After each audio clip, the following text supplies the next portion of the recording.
Hello everyone, welcome back to my channel Shri Gyan. और आज हम कवर करने वाले हैं क्लास 10th की जियोग्राफी का 4th चैप्टर जिसका नाम है agriculture. So let's start the chapter. तो एग्रीकल्चर से रिलेटेड ढेर सारे फैक्ट्स एंड इंफॉर्मेशन हम जानने वाले हैं। तो चलिए अब चैप्टर को शुरू करते हैं। India is an agriculturally important country.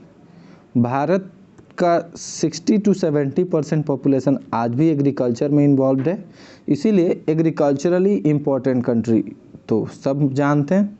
ठीक है, देखिए यहाँ लिखा है 2/3 ऑफ इट्स पॉपुलेशन, मतलब 3 भाग का 2 भाग। Okay, so 2/3 of its population is engaged in agricultural activity. ठीक है, agriculture is a primary activity. Primary activity तो आपको एक्टिविटीज़ में मैंने पढ़ाया था, प्राइमरी, सेकेंडरी और tertiary, which produces most of the food that we consume. ठीक है, besides food grain it also produce raw material for various industries. तो सिर्फ खाना ही नहीं उगाते हैं किसान, बल्कि कुछ ऐसे रॉ मटेरियल्स भी उगाते हैं जो अलग अलग इंडस्ट्रीज में यूज होती हैं। तो कौन कौन सी होती हैं, जैसे टी, कॉफ़ी, स्पाइसेस एट्सेट्रा। ठीक है, तो ये चीज़ें डायरेक्टली आप खेत से जाकर तोड़ कर नहीं खाते हो, बल्कि आप क्या करते हो कि फैक्ट्री जाती हैं, फैक्ट्री में बनती हैं, पैकिंग वगैरह होती है, उसके बाद आपके घर तक पहुंचता है। तो अलग अलग तरह की फार्मिंग होती है। तो टाइप्स ऑफ फार्मिंग हम देख लेते हैं। टाइप्स ऑफ फार्मिंग में हम इतना तो जानते ही हैं कि बहुत पहले से ही एग्रीकल्चर हमारे देश में होता रहा है, और मतलब समय के साथ साथ हमने उसमें बहुत सारे चेंज किए हैं। ठीक है, over these years cultivation methods have change significantly depending upon the characteristics of physical environment.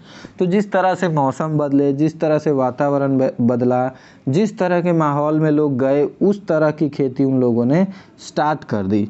तो फिजिकल फीचर्स को समझते हुए, एनवायरनमेंट को समझते हुए हमने अपने कैरेक्टरिस्टिक्स को चेंज किया।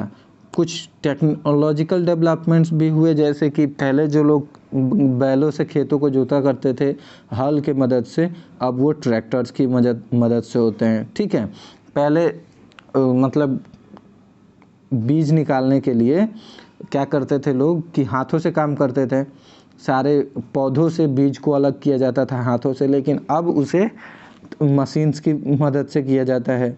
यहाँ तक कि सोविंग भी मशीन से होती है और कटिंग भी मशीन से होती है। तो आज कॉमर्शियल फार्मिंग जो है वो काफ़ी ग्रो कर चुका है, बट फार्मिंग के और भी कई टाइप्स हैं, तो हम सब के बारे में एक एक करके देखते हैं। देखिए, इंडिया में अभी भी अलग अलग तरह की फार्मिंग होती है। Farming systems following. तो प्रिमिटिव, देखिए प्रिमिटिव सब्सिस्टेंस फार्मिंग क्या है। This type of farming is still practised in few pockets of India.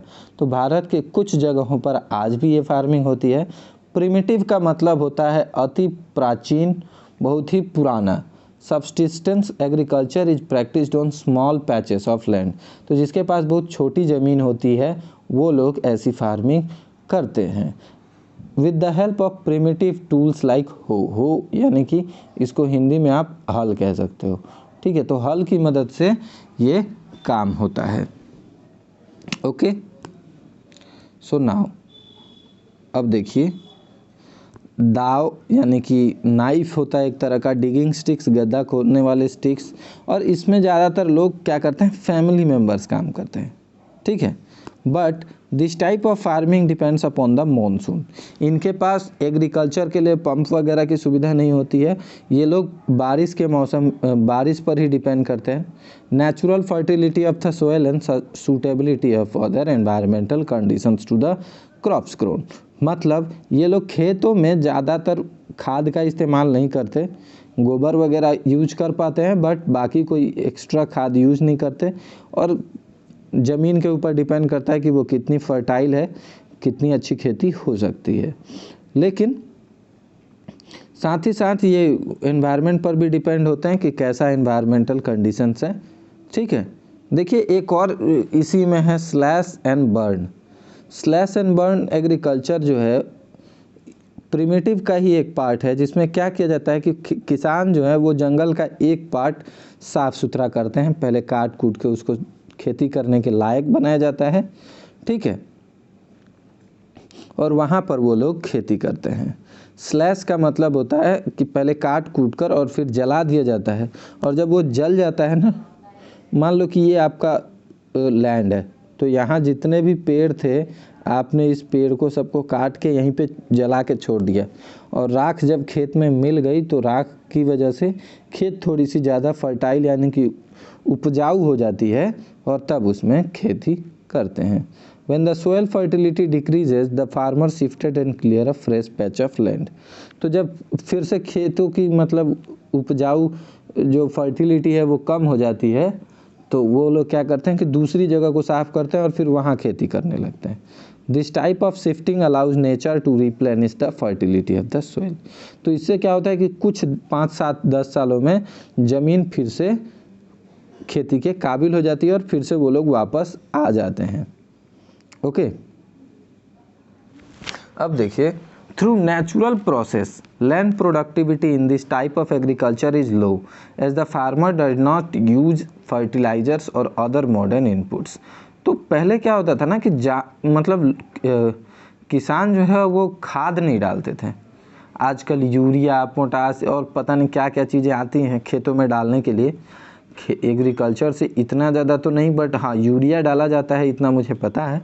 So agriculture में यूरिया के मतलब फर्टिलाइजर्स का यूज बहुत कम करते हैं ये लोग, और इसकी वजह से क्या होता है कि different parts of the country में आज भी ये होता है, ठीक है। वैसे यहाँ जो भी उगाया जाता है ये ज़्यादा हेल्दी होता है खाने में, क्योंकि यहाँ केमिकल्स वगैरह का यूज कम होता है, तो हार्मफुल भी कम होते हैं। देखिए ऐसी कुछ जगह हैं जहाँ ऐसी फार्मिंग होती है। It is jhuming in north eastern. अगर नॉर्थ ईस्ट में बात करें तो यहाँ इस खेती को झूम खेती कहा जाता है, ठीक है। झूम खेती ये क्या करता है कि माउंटेन्स पे ज़्यादातर ऐसा काम होता है। माउंटेन्स पे इस तरह से इसको काट दिया जाता है, ठीक है। इस तरह से इसको काट कर खेती के लायक ज़मीन बना दी जाती है, और खेती के लायक ज़मीन बनाने के बाद यहाँ जितने भी पेड़ पौधे होते हैं उसको काट के कुछ दिनों तक छोड़ दिया जाता है जलाकर, ताकि वो मिट्टी में एब्जॉर्ब हो जाए, और उसके बाद वो लोग वहाँ खेती करते हैं। तो पहाड़ों को काट कर खेती की जाती है, जिसे झूम खेती कहते हैं, ठीक है। आसाम में, मेघालय में, मिजोरम में और नागालैंड में, Pamlou in Manipur, Dipa in Bastar district of Chhattisgarh and Andaman में निकोबार में इसको अलग अलग नामों से बुलाया जाता है। अगर हम दूसरे देशों की बात करें तो झूमिंग देखो, the slash and burn agriculture is known as milpa. Mexico में क्या किस नाम से जाना जाता है? मिल्पा। और सेंट्रल अमेरिका में कनूको, in Venezuela roca, in Brazil masole, in Central Africa ladang, in Indonesia ray. तो अलग अलग जगह पर अलग अलग नाम से जाना जाता है। मैक्सिको में मिल्पा, ठीक है। कनूको जाना जाता है वेनेजुएला में, रोका जाना जाता है ब्राज़ील में, मसूल जाना जाता है सेंट्रल अफ्रीका में, और लद्दाख जाना जाता है इंडोनेशिया में, रे जाना जाता है वियतनाम में। तो अलग अलग जगह पर इसके नाम अलग हैं, बट टेक्निक लगभग सेम है। In India the primitive form of cultivation is called bewar और दहिया इन मध्य प्रदेश। तो मध्य प्रदेश में इसको दहिया या फिर बेवार कहा जाता है। पोदू और पेंडा इन आंध्र प्रदेश, पामादाबी और कोनम और ब्रिंगा इन उड़ीसा, वलरे और waltre in south eastern Rajasthan, khil in Himalayan belt and kuruwa in Jharkhand and jhuming in the north eastern region. तो अलग अलग इलाकों में अलग अलग नाम से जाना जाता है। मे भी इनमें से कुछ आपसे पूछा जा सकता है। देखिए यहाँ पर इन लोगों ने खेतों को क्या किया है, जला कर ये राख जो है खेती के लिए एज ए फर्टिलाइज़र यूज किया है। ओके, देखो Rinja lived with her family in a small village. तो ये एक स्टोरी है आसाम से रिलेटेड, ठीक है। इस स्टोरी में तो बहुत कुछ खास अच्छा नहीं है, बट आप पढ़ सकते हो। इसमें एक छोटी सी बच्ची की स्टोरी है जो जिसके पेरेंट्स मतलब स्लैश एंड बर्न एग्रीकल्चर करते हैं, और ये भी उसमें हेल्प करती है, पानी वगैरह देती है। हमने सेकंड पार्ट में वाटर नाम का जो चैप्टर था उसमें हमने पढ़ा था कि बैम्बूज के थ्रू किस तरह से पानी को एक जगह से दूसरी जगह तक लेकर आया जाता है। लेकिन उस बच्चे को ये पता नहीं है कि मतलब फर्टिलिटी कैसे ख़त्म हो जाती है। तो उसी के बारे में एक छोटी सी स्टोरी है। Okay, can you name the type of farming Rinja's family is engaged in. तो आपको इतना तो पता ही होगा कि ये फैमिली किस तरह की फार्मिंग कर रही है। इसे झूमिंग खेती कह सकते हैं, या फिर अगर आप झूमिंग नहीं कहना चाहते तो स्लैश एंड बर्न एग्रीकल्चर भी कह सकते हो, ठीक है। अब देखिए सब्सिस्टेंस के बाद इंटेंसिव सब्सिस्टेंस फार्मिंग। पहला था प्रिमिटिव सब्सिस्टेंस फार्मिंग, सेकंड है इंटेंसिव सब्सिस्टेंस फार्मिंग। इस फार्मिंग में क्या होता है कि थोड़ा सा हाई पॉपुलेशन प्रेशर होता है लैंड पे, लोग ज़्यादा होते हैं। It is labour intensive farming, यहाँ पर ज़्यादा लोग काम करते हैं। Where high doses of biological chemicals, तो यहाँ पर बहुत ज़्यादा मात्रा में केमिकल्स का इस्तेमाल होता है, बहुत सारी पानी का यूज होता है, ताकि प्रोडक्शन जो है वो ज़्यादा से ज़्यादा किया जा सकता है, ठीक है। Though the right of inheritance leading to the division of land among successive generation has rendered land holding size uneconomically। तो हर इंसान के पास अलग अलग क्वांटिटी में लैंड अवेलेबल है, किसी के पास बहुत बड़ा है तो किसी के पास लैंड ही नहीं है, कुछ लोग तो लैंडलेस भी हैं।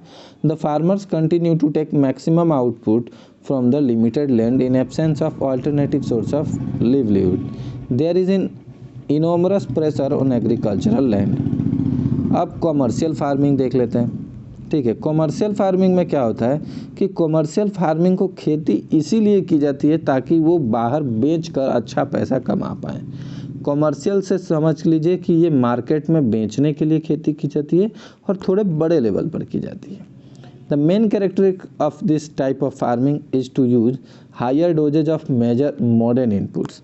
तो इसमें बड़ी बड़ी मॉडर्न इनपुट्स यूज की जाती हैं, बड़े बड़े मशीन, बड़ी हाई यील्डिंग वैरायटी के सीड्स, जिससे ज़्यादा पैदावार बढ़ सके, ज़्यादा अच्छे केमिकल्स और फर्टिलाइजर्स यानी कि खाद वगैरह, और इंसेक्टिसाइड्स एंड पेस्टिसाइड्स। इंसेक्टिसाइड्स कीटनाशक होते हैं और पेस्टिसाइड्स होते हैं, पेस्टिसाइड्स कहा जाता है ऐसे चीज़ों को। देखो एक चीज़ मैं आपको बता देता हूँ, जैसे कि ये आपने लगाया एक पौधा, तो पौधे के नीचे क्या होता है ना कि हल्के छोटे छोटे घास वगैरह उगने लग जाती हैं। तो ये घास क्या करती हैं कि इस पौधे को जो खाना मिलना चाहिए था वो पौधा ये घास खाने लगती हैं। तो इस घास को मारने के लिए पेस्टिसाइड्स यूज किया जाता है, ठीक है। तो इसी तरह से इंसेक्टिसाइड्स और पेस्टिसाइड्स का यूज किया जाता है ताकि अच्छी से अच्छी पैदावार हो सके। The degree of commercialisation of agriculture varies one region to one. अलग अलग जगहों पर कॉमर्शियलाइजेशन थोड़ा अलग अलग है।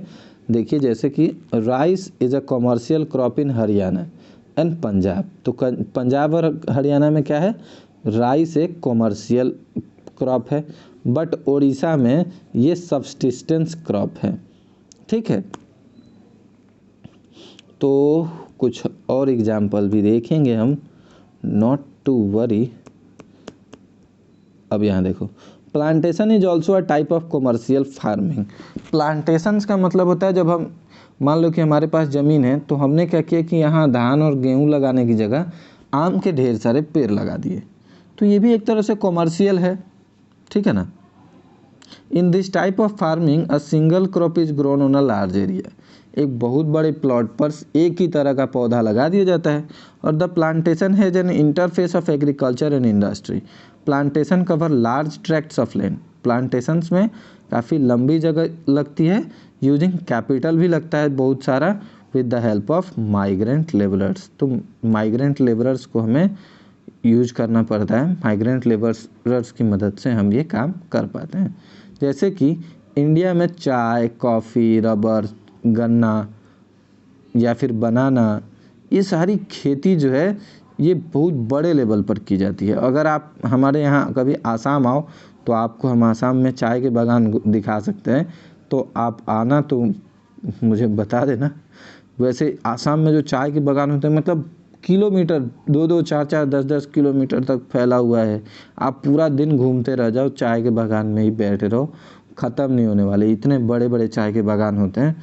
और मतलब उसी तरह से नॉर्थ बंगाल में कॉफ़ी होती है, कर्नाटक के कुछ जगहों पर भी कॉफ़ी होती है अच्छी, ठीक है। Since the production is mainly for market, लेकिन ये खेती किस चीज़ के लिए होती है? बाज़ार में बिकने के लिए होती है।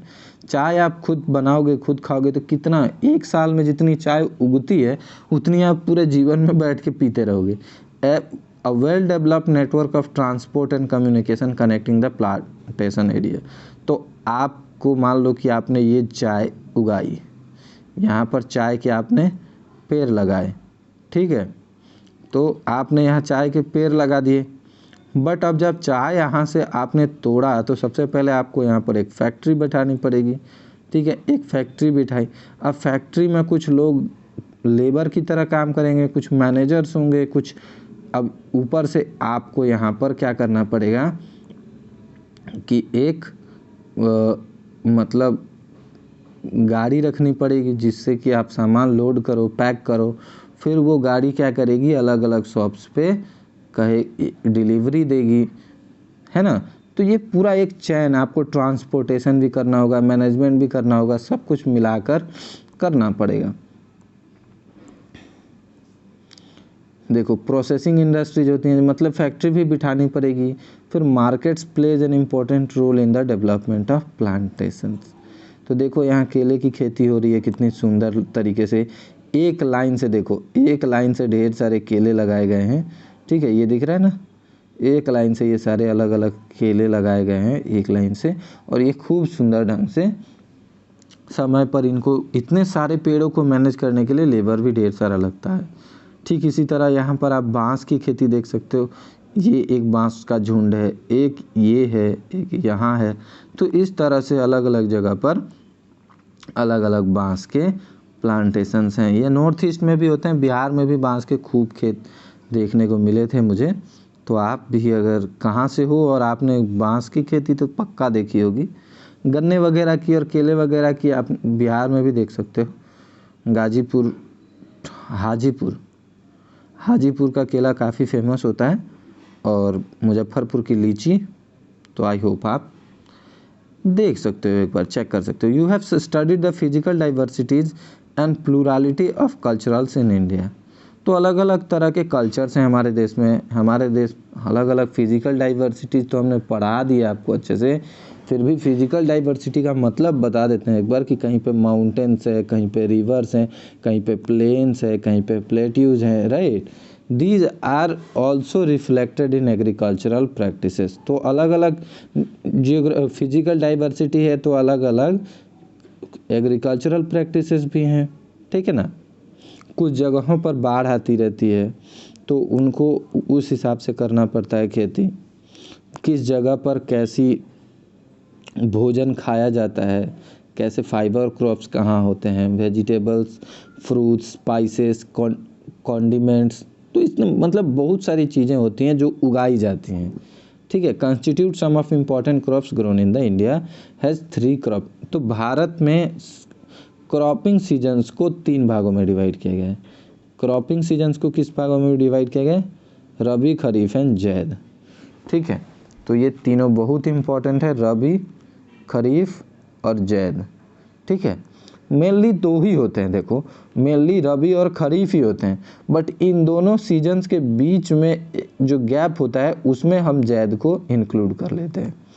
चलिए देखते हैं। Rabi crops are sown in winter. ठंड के दिनों में रबी क्रॉप्स को मतलब बोया जाता है, सोन किया जाता है। कब? अक्टूबर से लेकर दिसंबर के महीने में, ठीक है। और हार्वेस्ट कब किया जाता है? गर्मियों के दिनों में, अप्रैल से जून में। तो अक्टूबर से लेकर जून तक, अक्टूबर, नवंबर, दिसंबर, जनवरी, फरवरी, मार्च, अप्रैल, मई, जून, 6 महीने हो गए। Some of the important rabi crops are rabi crops के एग्जाम्पल्स पक्का याद रखिएगा, wheat, barley, peas, gram and mustard. तो ये कुछ रबी क्रॉप्स हैं। Though these crops are grown in the large part of India, और ये भारत के बहुत बड़े हिस्से पर उगाई जाती हैं। States from the north and northern western parts such as Punjab, Haryana, Himachal Pradesh, Jammu Kashmir, Uttarakhand, Uttar Pradesh, ये सब किस किस चीज़ के लिए, देखो, important for the production of wheat and other rabi crops. तो रबी क्रॉप्स के लिए ये इलाके बहुत इंपॉर्टेंट रोल प्ले करते हैं और इन इलाकों से बहुत बड़ा प्रोडक्शन होता है। अवेलेबिलिटी ऑफ पर्सिपिटेशन, बारिश की availability during winter months due to the western temperate cyclones की मदद से helps in the success of this crops. तो टेम्परेट जो साइक्लोन्स होती हैं इनकी मदद से बारिश थोड़ी बहुत हो जाती है जो इन फसलों को बहुत बेहतर बना देती हैं। However the success of green revolution in Punjab, हरित क्रांति जो पंजाब, हरियाणा, वेस्टर्न उत्तर प्रदेश और राजस्थान में आई, ये भी एक बहुत बड़ा फैक्टर है इस ग्रोथ का। अब बात करते हैं रबी के बाद खरीफ की। ये कब होता है? Monsoon in different parts of country, these are harvested in September. ठीक है, सितंबर में उगाए जाते हैं और अक्टूबर तक,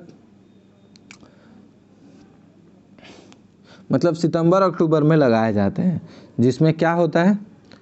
पैडी, मेजे, ज्वार, बाजरा, तूर या फिर अरहर भी कह सकते हो, मूंग, उड़द, कॉटन, जूट, ग्राउंडनट यानी कि मूंगफली एंड सोयाबीन। ठीक है, some of the most important rice, कुछ तरह की राइस भी उगाई जाती है इसी समय पर। कहाँ? आसाम में, वेस्ट बंगाल और कोस्टल रीजन यानी कि समुद्री किनारे उड़ीसा के, आंध्र प्रदेश, तेलंगाना, तमिलनाडु, केरल और महाराष्ट्र पार्टिकुलरली कोंकण कोस्ट पे उगाए जाते हैं चावल, along with Uttar Pradesh and Bihar और उत्तर प्रदेश में भी। Recently paddy has also become an important crop of Punjab and Haryana. तो पंजाब और हरियाणा में दोनों हो गए, राइस इम्पॉर्टेंट हो गया और साथ में क्या हो गया? पैडी। तो ये दोनों ही इम्पॉर्टेंट क्रॉप्स हो गए। अगर हम आसाम, वेस्ट बंगाल और उड़ीसा की बात करें तो यहाँ पर 3 क्रॉप्स उगाए जाते हैं। देखो, 3 क्रॉप्स ऑफ पैडी, 3 पैडी के क्रॉप्स उगाए जाते हैं एक साल में। ठीक है, these are aus, aman and borrow.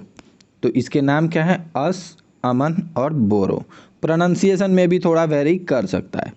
In between the rabi and the kharif seasons, this is a short season during the summer month. मैंने बोला ना कि राबी और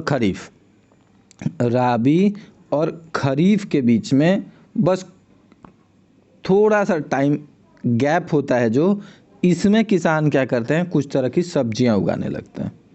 ठीक है, rabi and kharif season, there is a short season during the summer. गर्मियों के महीने में एक छोटा सा सीजन होता है जिसे जैद कहा जाता है।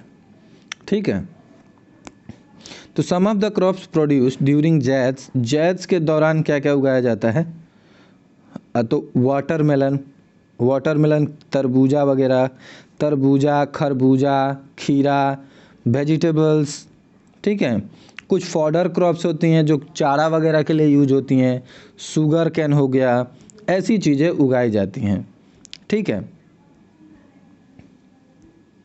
अब देखिए वैरायटी, मेजर क्रॉप्स क्या हैं?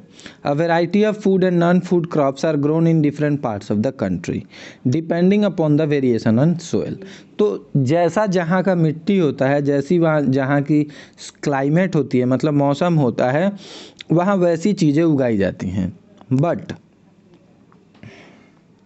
Major crops grown in India are mainly क्या उगाया जाता है? राइस, व्हीट, मिलेट्स, पल्सेस मतलब दाल, tea, coffee, sugar cane, oil seeds, cotton, jute etcetera.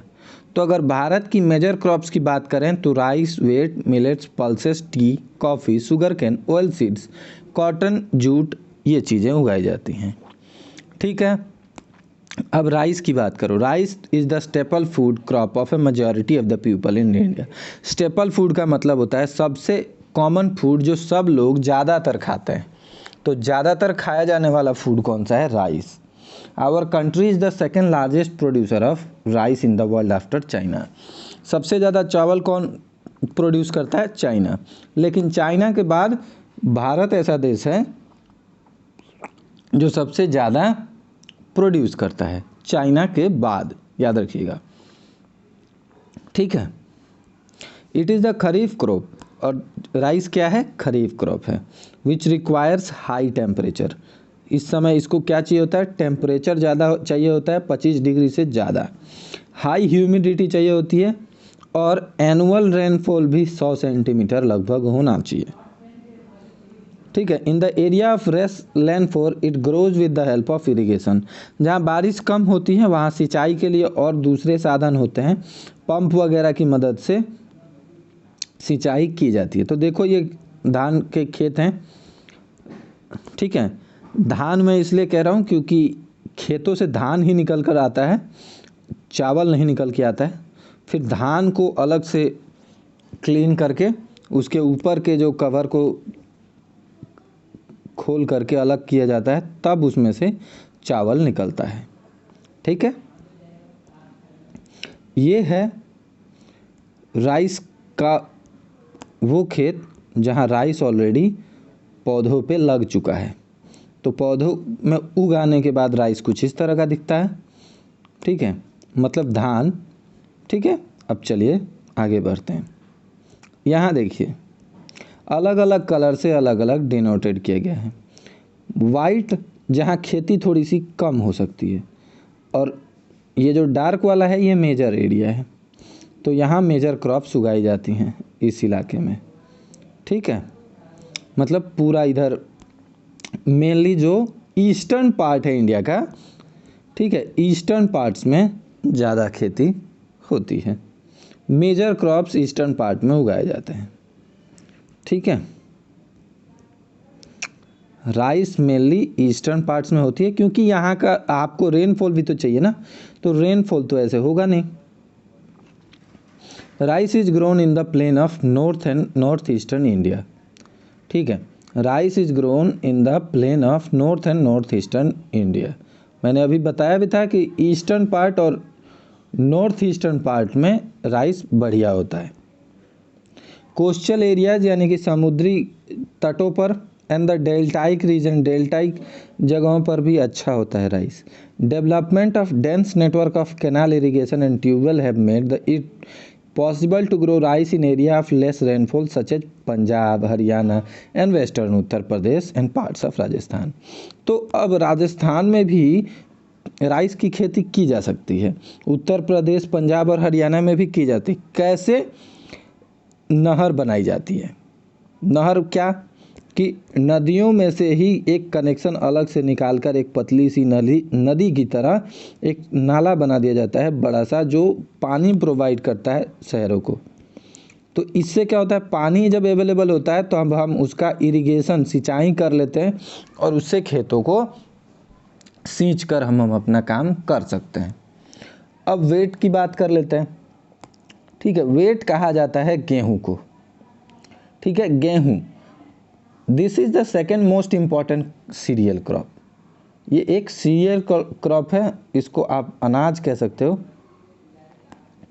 It is the main food crop in north and north western part of the country. ये भी main food crop है, कहाँ का? North और north western part में। ज़्यादातर लोग रोटी खाते, वैसे हमारे घर पे तो सुबह और शाम रोटी बनती है, सिर्फ दोपहर को चावल बनता है। आप कमेंट करके बताओ आपके घर पे क्या बनता है। Okay, this is rabi crops require a cool growing season. Rabi crops को क्या चाहिए? कूल, ठंडा मौसम चाहिए। लेकिन कब? रबी क्रॉप्स को ठंडा मौसम चाहिए थोड़ा बड़ा होने के बाद, ठीक है। और एक ब्राइट सनशाइन चाहिए जब इसको पकना होता है। तो पकने के लिए क्या चाहिए? धूप चाहिए। तो जब छोटा होता है तब तो इसको ज़्यादा धूप नहीं चाहिए, जब ये बड़ा होना शुरू होता है तो इसको धूप लगती है ताकि ये अच्छे से पक पाए, ठीक है। 50 से 75% तक का कम से कम रेनफॉल होना चाहिए, there are two important wheat growing zones in the country. एक तो गंगा सतलुज प्लेन है और एक black soil region of Deccan plateau. ये दो इलाके हैं जहाँ पर बहुत बढ़िया वेट होता है। Okay, the major wheat producing states are Punjab, Haryana, Uttar Pradesh, Madhya Pradesh, Bihar और राजस्थान। ठीक है, ये आप देख सकते हो गेहूं के खेत। अब मिलेट्स में क्या होते हैं, ऐसे छोटे छोटे मतलब अनाज होते हैं जिनको मिलेट्स कहा जाता है। उसमें अलग अलग चीज़ें होती हैं जैसे ज्वार, बाजरा, रागी। ठीक है, ये मेन इम्पॉर्टेंट है मिलेट्स की। और मिलेट्स कहाँ होते हैं, ये देखिए, they have very high nutritional value. इनके पास न्यूट्रिशनल वैल्यू बहुत होती है, बहुत अच्छे होते हैं। ठीक है, for example ragi is very rich in iron. Ragi जो है वो बहुत ही ज़्यादा इसमें आयरन और कैल्शियम पाया जाता है। माइक्रो न्यूट्रिएंट्स ढेर सारे पाए जाते हैं, रफेज पाया जाता है जो शरीर के लिए बहुत अच्छा होता है। उसी तरह से ज्वार भी है। Jowar is the third most important food crop with respect to area and production. It is a rain-fed crop mostly grown in the moist area which hardly needs irrigation. ऐसे इलाके में होता है जहाँ सिंचाई की ज़रूरत ना पड़े। मेजर ज्वार प्रोड्यूसिंग, ज्वार कहाँ कहाँ ज़्यादा होता है, महाराष्ट्र, कर्नाटक, आंध्र प्रदेश एंड मध्य प्रदेश। ठीक है, अब देख लेते हैं कि बाजरा कहाँ कहाँ होता है। Bajra grows well on sandy soils, यानी कि रेतीले ज़मीन पे भी अच्छा होता है बाजरा। ठीक है, या फिर सैलो ब्लैक, थोड़ा जो ब्लैक होता है सोयल वो उस पर भी हो जाता है। Major bajra producing states are Rajasthan, Uttar Pradesh, Maharashtra, Gujarat and Haryana. तो आप याद रखिएगा कौन सा क्रॉप कहाँ होता है, प्लीज़ ये नोट्स करके रखिएगा। A crop of dry region and grown well on red. ठीक है, black sandy, loamy and shallow black soils. Major ragi producing states are Karnataka, Tamil Nadu, Himachal Pradesh, Uttarakhand. इन इलाकों पे रागी अच्छा होता है। अब मेजे देख लेते हैं। It is a crop which is used both as food and fodder. तो माइजे जो है एक तरह से मक्का होता है और ये मक्का जो है ये फूड की तरह खाने के रूप में भी यूज होता है और चारे के रूप में भी यूज होता है। इट इज़ खरीफ क्रॉप है और इसको टेम्परेचर चाहिए होता है 21 से 27 डिग्री तक का। और ओल्ड एलुवियल सोयल पे ये बहुत अच्छा होता है। In some states like Bihar, maize is grown in rabi season. तो रबी के सीजन में बिहार में माइजे की खेती होती है। ठीक है, modern input such as high yielding variety of seeds. याद रखिएगा HYV जहाँ भी आपको देखने को मिले वहाँ आपको क्या समझना है, इससे हाई यील्डिंग वेराइटी, ऐसे वैरायटी के बीज जिनसे ज़्यादा अनाज की प्रोडक्शन हो। फर्टिलाइजर्स यानी कि खाद और इरिगेशन यानी कि सिंचाई की अगर आपके पास अच्छी व्यवस्था है तो आप माइजे को बहुत अच्छे से प्रोड्यूस कर सकते हैं। Major maize producing states are Karnataka, Madhya Pradesh, Uttar Pradesh, Bihar, Andhra Pradesh और तेलंगाना। ठीक है, ये देखिए माइजे है। माइजे में से ये आपको येलो कलर का आइविस की दिखाई पड़े, ये है मक्का। ठीक है, तो आपको अब दिखाई पड़ गया होगा। ठीक है, तो आई होप कि आपको यहाँ तक अच्छे से समझ में आया होगा। मिलते हैं आपसे अगले पार्ट में, तब तक के लिए keep studying, keep growing, have a great day. अगर आप चैनल पे नए हैं तो प्लीज़ चैनल को सब्सक्राइब कर लीजिए और अपने फ्रेंड्स के साथ भी शेयर करिए ताकि वो भी इस क्लास का फ्री में फ़ायदा उठा पाए।